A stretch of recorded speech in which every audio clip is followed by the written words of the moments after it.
الفيلم خجمر حدا أكل استوى سبير إنا أكل كم عشا عين بحر نورو أبو بطنو حيموس لزنبرا إن حكمنا أبستفر ليسرح كذب نمركب يفت النبرا نأكل كابتن قوتو ترقاقو ساكشي تبع لفقاريت نبرتو ساكشن أكلن ننوح سبلا أفقرا من قدي تاني حم نبرو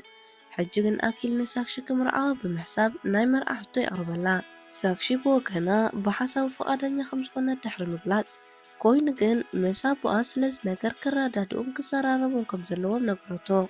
أكيلون بحسابا بمسمع نابو أبو مخاد كسراربو يوسن قاتيلو كمز حسبو نابو أبو مخاد مسكوالو مرع كمز حسبو ينقرو كوين جن أشكن زبي فوت سلز نمرة أكيل كأجن زب سلز يولو مسكوالو خمرو خمزي كيل كنقرو نعزب أكيلون بز حريقو كابن داش وطي خدا ናብ ዓርኩ ዳጎል ብምኻድ ንዝተፈጠረ ኩሉ ነገር ይነግሮ ቀፂሎም ነብኡ ንኣኪል ንምርኣይ ናብቲ ደቂሱሉ ዝነበረ ሆስፒታል ኣምርሑ ኣብኡ ምስ በፅሑ ግን ዘይተጸበይዎ ኣቦኡ ምስ ሙሉእ ጥዕንኡ ምስ ነርስ ክስዕስዕ ረኣዩ ካብኡ ዝበኣሰ ከዓ ኣብቲ ሆስፒታል ዝኣተወሉ ምክንያት ፈሊጡ ከም ሕሙም ተመሲሉ ከም ዝኣተወን ናብቲ ዝነበሮ ናይ ድኽነት ናብራ ተመሊሱ ክኣቱ ከም ዘይደልን ከዛረባ ከሎ ኣኪል ይበፅሖ أكيل بنابو تجوارات أمنا يحرق نبو حانيقو بمحاز نمنتاي كمز عين التجوار تكبر نايبو حاكي نسخة أبو يدخا إلو نبو يحطو بزخ أبو مأتون موت المخنيات تينو نايبو حاك بو نسو خمزي كونا نأكيلي نغرو أكيل كأ بزروا بو سلاستقرما كل اتحقق نغرو نبو يدفافو اتحقن يبو نعو النديون أمن قد قدفو مسكدا النسو ناديون ناب حانت بابور ديبو أبتاس تسافر لا بابور كأ ناياكيل نيحاسو تابو راجو بعلو نمرا أمن قد قعزون كأ إذا بابور كبيت حدقا يكاتمامو أديو كابتا حدقا غدر فايكالتن نزيست عزب راجو كأ منجستي نستقودو سدرا بزح كحساي خفل سلزنبرا نأكيل أبو يلي بموساد بعل تقزقو ويكا أدى أكيل كم زموتو بمنقر كان منجست كحسا خمس تقبلا أزا تاريخ زرسير نقرو أكيل كأ أتنايب حق تاريخ دحر مسمعو بحرق أن نبو يقودكتو أبز غزل تعزبتنا أكيل كاب هوسبيتال مستملسة مستاكون عركونا كوزا يمرحو أو مسبتحو حانتنا يقدم صندوق يركبو مو كفتشن كان بيبن يجمر بس ساعات أكيل نايبو حقي أبو نادي استتصحفو ناي فقر دبدابين ناي أبو حق إن يسألن يركب ناي أكيل حق إن يابو بانانال جهر زبهال كخون كله أمانغو قشتي تفلاتن كور بعض زكار نبرا كوينغن اتناي وحق بقو بهاند بتاو حمان كموت كالا بس خاص نور هاوتو بمولو 30 مليون درال قديفو يموتو أكيل كأ نابو مطاب سمعالو جزي حازن تسمعو هاندبت ግን ካብ ኮፍ ኢልዎ ዝነበረ ተሲኡ ክሰራሰር ጀመረ ምክንያቱ ከዓ ኣኪል ናይ ፓናናል ጃሂል ውሉድ በይኑ ስለ ዝነበረ ኮይኑ ከዓ በይኑ ነቲ ሃብቲ ብኡ ክወርስ ከም ዝፍቀዶ ብምግማት ካብ ዓቐን ንላዕሊ ክሕጎስ ይጅምር ስለዚ ኣምላኽ ድሕሪ ብዙሕ መከራን ሽግርን ዝግብኦ ሃብቲ ሂብኒ ብምባል ክሕጎስ ይርአ በዚ ከዓ ግዜ ከየድፍአ ናብ ባንኮክ ብምምራሕ ናይ ኣቦኡ ሃብቲ ክወርስ ኣንቀደ ኣብኡ ምስ በፅሐ ንዘይፈልጦ ብኡ ተንበርኪኹ ክበኪን ከልቅሶልን ጀመረ እቲ ናይ ብኸት ስነ ስርዓት ምስ ተወድአ ነቲ ናይ ኣቦኡ ጠበቓ ዝነበረ ሰብ ናብ ቤት ፅሕፈቱ ሒዝዎ ኣተወ ኣኪል ከዓ ነቲ ጠበቓ ብኡ ንሱ ወዲ ፓናናል ዳሂር ከም ዝኾነን ናይ ኣቦኡ ሃብቲ ብምሉኡ ንዑ ከም ዝግባእን ይነግሮ እቲ ጠበቓ ከዓ ንሱ ወዲ ፓናናል ጃሂር ከም ዝኾነ ከም ዝኣምን ይነግሮ ምክንያቱ ነዲኡ ከም ዝፈልጣን ንሱ ከዓ ልክዕ ነዲኡ ከም ዝመስል ይነግሮ ኮይኑ ግን ነቲ ሃብቲ ክወርሶ ከም ዘይክእል ይረድኦ ኣኪል ብወገኑ ንምንታይ ክወርስ ከም ዘይክእል ነቲ ጠበቓ ክሓቶ ንዕዘብ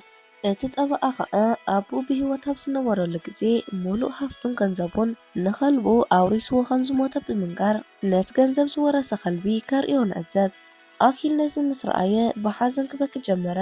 ቀፂሉ ተስፋ ብምቑራፅ ካብ ናይ ኣቦኡ ገዛ ብምውፃእ ኣብ መንገዲ ኮፍ በለ ብተመሳሳሊ ዓርኪ ኣካሽ ድግኑ ምስኡ ዝተመሓሸ ሂወት ንምንባር ናብ ባንኮክ ይበርር ኣብኡ ምስ በፅሐ ከዓ ዘይከም ዝሓሰቦ ኣኪል ብሓዘን ተዋሒጡ ረኸቦ ቀፂሉ እንታይ ከም ዘጋጠሞ ይሓቶ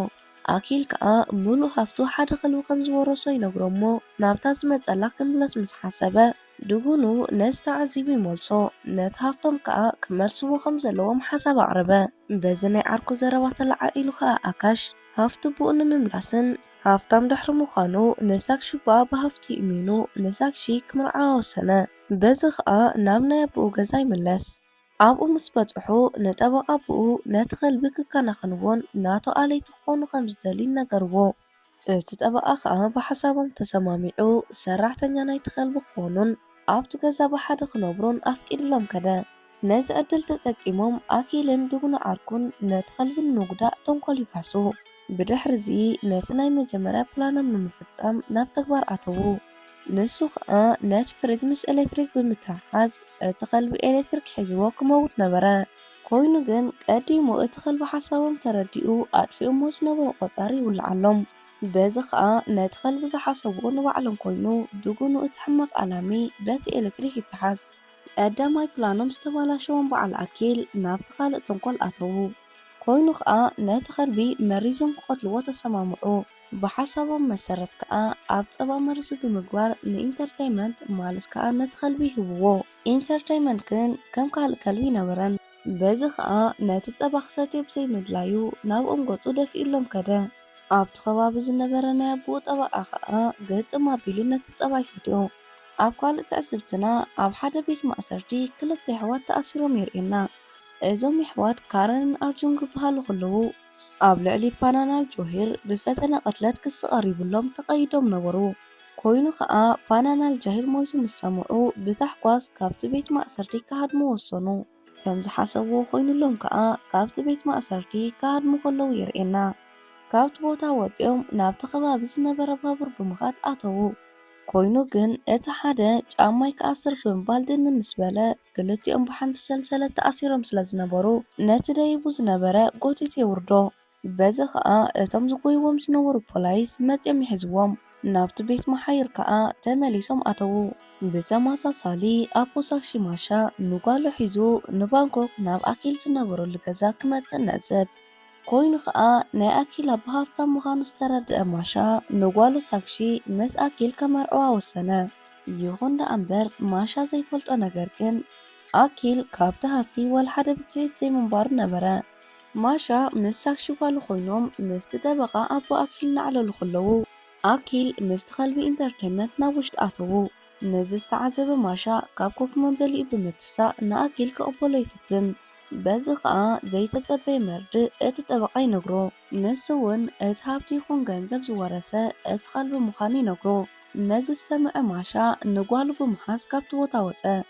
ኣኪል ንማሻ እናሰዓበ ከእምኑ ዋላ እንተፈተነ ማሻ ግን ክሰምዖ ፈቃደኛ ኣይነበረን ኣብ ተመሳሳሊ ንኻልኣይ ግዜ ካብቲ ቤት ማእሰርቲ ዝሃደሙ ከረንን ኣርጁን ንዝተፈጠረ ነገር ኣብ ደገ ኮይኖም ከፅንዑን ክፀናፀኑን ይረኣዩ ማሻ ንጓሉ ሒዙ ድሕሪ ምኻድ ኣኪር እቲ ከልቢ ኣብ ሂወቱ ብዙሕ ሽግሪ ይፈጥረሉ ከም ዘሎን ንሓንሳብን ንሓዋሩን ከወግዶ ብምሕሳብ ኣብ ታይላንድ ኣብ ዝርከብ ብበረድ ዝተሸፈነ ቦታ ብምውሳድ ነቲ ከልቢ ክቆትሎ ወሰነ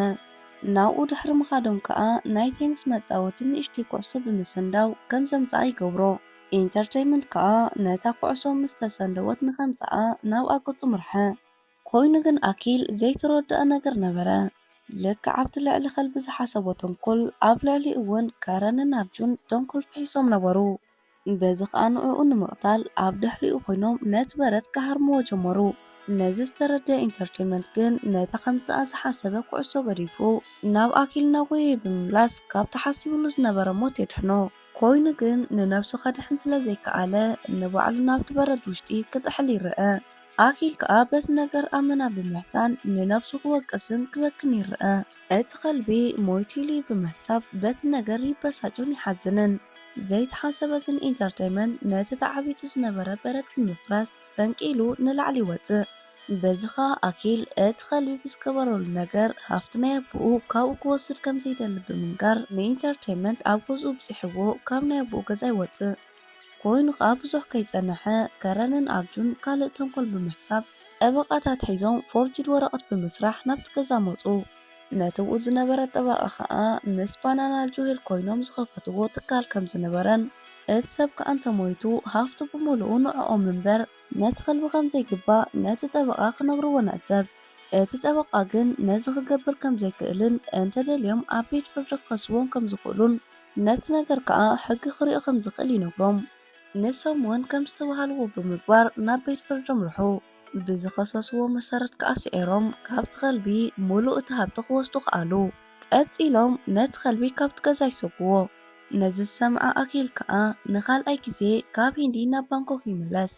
ነቲ ከልቢ ክሕግዝ እውን ይወስን። ነቲ ተወሲድዎ ዘሎ ሃፍቲ ከም ዝምለሰሉ ብምንቃር ከዓ ኣብቶም ክልተ ኣሕዋት ፕላን ኣውፅኡ። ነቲ ሓሳብ ኣብ መፈፀምታ ዘብፅሐ ክልቲኦም ከም ዝኣምንዎ ምክንያት ብምቕራብ ኣብቲ ገዛ ናይ ኣቦኡ ከም ናቶም ሰራሕተኛ ኮይኑ ከገልግል ኣተወ። በሰዓት ኣኪል ቴሌፎን ተደወለሉ። እታ ደዋሊት ከዓ ሳክሺ ነበረት። ኣቦኣ ምስ ካልእ ሃፍታም ሰብ ከመርዕዋ ምዃኑን እቲ ገንዘብ ቀልጢፉ ብኢዱ ይእትዩ ምስኣ ክምርዓው ክትነግሮ ንዕዘብ። ነዚ ዝሰምዐ ኣኪል ነቦኣ ከታልሎ ብምውሳን እቲ ከልቢ ኩሉ እቲ ሃፍቲ ከም ዝሃቦ ዘርኢ ናይ ሓሶት ዶክሜንት ይሰርሕ። በዚ ከዓ ነቦኣ ከእምኖን ንሳክሺ ክምርዓዋ ከኣለ። ቀፂሉ ንሳክሺ ብድፕላን ብምእታው ንክልቲኦም ኣሕዋት ከተባእሶምን ከተፈላለዮምን ንክትገብር ይፍትኑ። ኮይኑ ግን ክልቲኦም ኣሕዋት ዋላ እውን ንሳክሺ እንተፈተውዋ ሓንቲ ጓል ኣብ መንጎ ናኣትያ ከተባእሰና ይብላን ብምባል ተዓሪቆም መሊሶም ብሰላም ምንባር ይጅምሩ።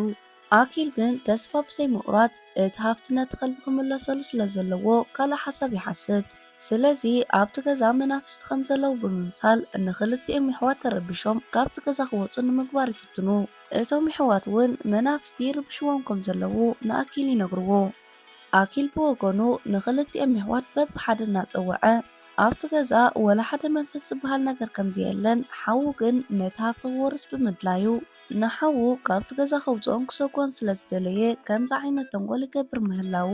ንክልቲኦም ኣሕዋት በብሪጋ ይነግሮም። ክልቲኦም ኣሕዋት ነዚ ድሕሪ ምስምዖም ኣብ መንጎ ክልቲኦም ባእሲ ይፍጠር። በዚ ከዓ በቲ ነገር ተቀያይሞም ዝገበርዎ ነገር ክዘራረቡ ጀመሩ። ካረን ከዓ ንሱ ነቲ ፈራዲ ብዙሕ ግቦ ከም ዝሃቦን ኣብዚ ገዛ ዘለውሉ ዋና ምክንያት ብናቱ ፃዕሪ ምዃኑ ይዛረብ። በዚ ከዓ ክልቲኦም ኣሕዋት ባእሶም ተጓሃሂሩ ኣብ መንጎኦም ዕግርግር ተለዓለ። ነዚ ኩሉ ነገር ብካሜራ ስእሎ ዝነበረ ድጉኑ ዘረብኦም ምስ ወድኡ እኹል ሓበሬታን ምስክርን ሒዘ ኢሉ ብምሕሳብ ነቲ ሲዲ ኣውፅኡ ብኢዱ ሓዞ። ኮይኑ ግን እቲ ሲዲ ካብ ኢዱ መሊቕዎ ንታሕቲ ናብቶም ክልተ ኣሕዋት ወደቐ። ነዚ ዝተዓዘቡ ክልቲኦም ኣሕዋት በቲ ነገር ስለ ዝሓረቁ ዝቐድሖም ሰብ ከም ዘሎ ክዘራረቡ ጀመሩ።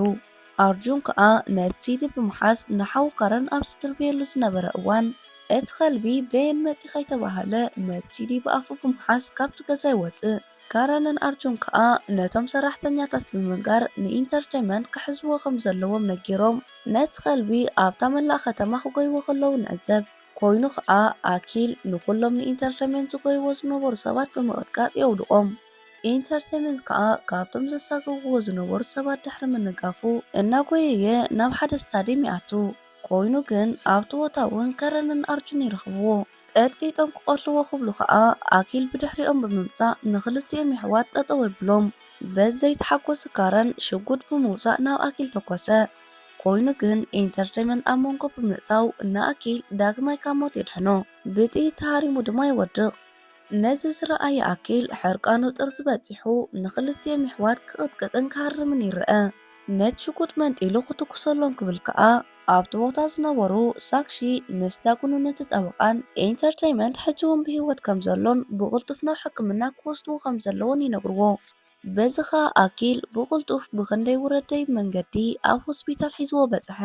ቀፂሉ ብዝተገበረሉ ምርመራ ብከቢድ ከም ዝተጎድአን ብዙሕ ናይ ምንባር ተስፋ ከም ዘይብሉን እቶም ዶክተር ይነግርዎ።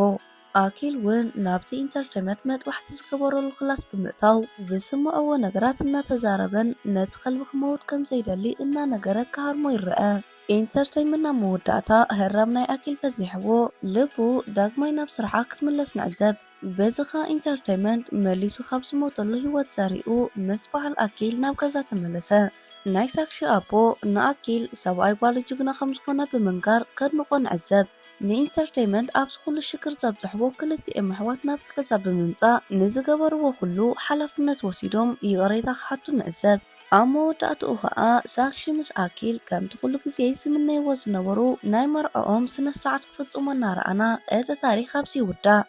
ፍትዋት ተኸታተልቲ መደብና ዘቕረብናልኩም ፊልሚ ነዚ ይመስል ነይሩ። ብዘቕረብናልኩም መደብ ዓጊብኩም ክትኮኑ እናተመነና ቪድዮ ላይክ ብምግባር ነዘለኩም ሓሳብ ይኹን ርእቶ ኣብ ኮሜንት ሴክሽን ጸሓፉልና። ሳብስክራይብ ዘይገበርኩም ሳብስክራይብ ብምግባር ናይ ወትሩ ተኸታተልቲ መደብና ኹኑ እናበልኩ ኣብ ቀጻሊ ብኻልእ ክሳብ ንራኸብ ሰሰናዩ።